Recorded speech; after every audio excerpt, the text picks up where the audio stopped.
היי חברים, הגיע הזמן לשדרג את המחשב שלנו. בואו נראה איזה דברים לשדרוג אנחנו יכולים ליצור באלי אקספרס.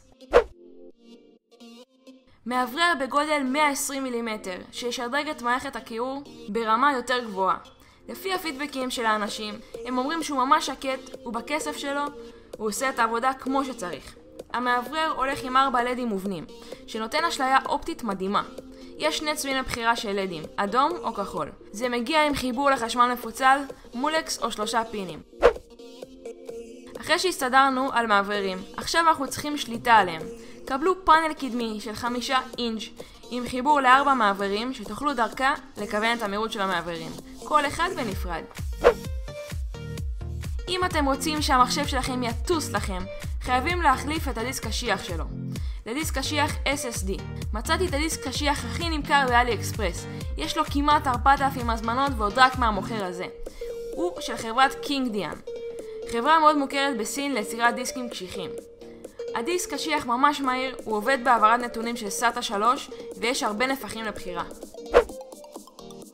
הזיכרון הפנימי אחראי על מהירות פעולת התוכנות. גם למשחקים חדשים שיוצאים, הדרישות המינימליות שלהם הוא זיכרון פנימי גבוה. מצאתי לכם 2 דגמים של זיכרונות של חברות מובילות. למי שתומך לוחם ב-DDR3, תמצאו מתחת לקישור זיכרונות פנימיים של חברת סמסונג. ולמי שיש לוחם יותר משודרג, מתחת לסרטון תמצאו קישור של DDR4 של חברת קינגסטון. כרטיס רשת אלחוטי שמתחבר דרך ה-USB. ככה אנחנו נוכל להיפטר מכבל רשת ולהפוך את המחשב הנייח שלנו למשודרג יותר. רכיב וי-פיי מגיע עד טווח של 150 מטר ותומך ברשתות G, N ו-B. זה ייתן לכם פתרון אם רציתם להזיז את המחשב הנייח למקום אחר והכבל רשת לא מגיע לשם. קבלו מאוורר לקירור המעבד. מאוורר ממש קטלני. הוא גדול, הוא מגיע עם צלעות קירור. הוא לא מריץ כשהוא עובד. הוא מתחבר ב4 פינים בגודל של 120 על 120 מילימטר. מתאים למלא דגמים של סוקטים. לפני שאתם קונים, תוודאו שהמאוורר מתאים לכם לפי הלוח והמעבד. אם כבר מחליפים מאוורר במעבד, לפי הוראות יצרן צריך כל 3 שנים להחליף משחה טרמית. מתחת לסרטון תמצאו קישור ל10 מזרקים מהמשחה, במחיר זול. לפי הפידבקים המשחה הזו ממש מומלצת. לפני שממשיכים, את כל הקישורים למוצרים תמצאו ממש כאן מתחת לסרטון. עכשיו בואו נשדרג קצת את המראה של המארז.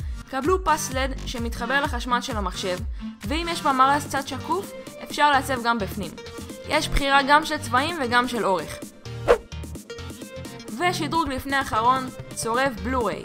היום כמעט אף אחד לא צורב דיסקים, אבל אם יש אנשים שעדיין צריכים לצרוב דיסקים, הצורב הזה ייתן את הפתרון. הוא צורב את כל סוגי הדיסקים, CD, DVD ובלו-ריי.